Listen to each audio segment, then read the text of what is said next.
When we write our name in a cell in Excel sheet and it goes out of the cell because of the length of the text, then we have to fit it manually and it usually takes a lot of time.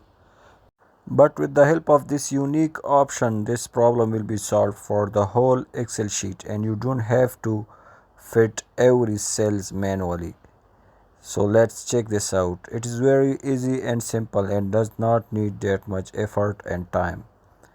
So as you can see, I am writing names here and it goes out of the cells and then I have to fit it manually.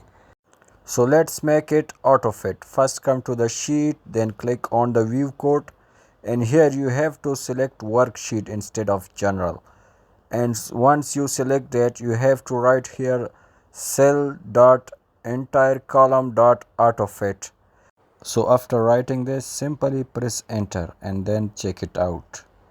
As you can see, I wrote here cell dot entire column dot auto fit, and after pressing enter I will check if it works or not.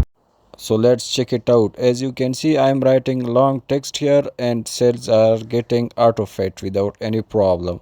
So the problem is solved. No matter where you write in this sheet, cells will be automatically fit for long text. So it is very easy and simple. If you did learn something from this video, please give it a like and subscribe to our channel. Have a nice day.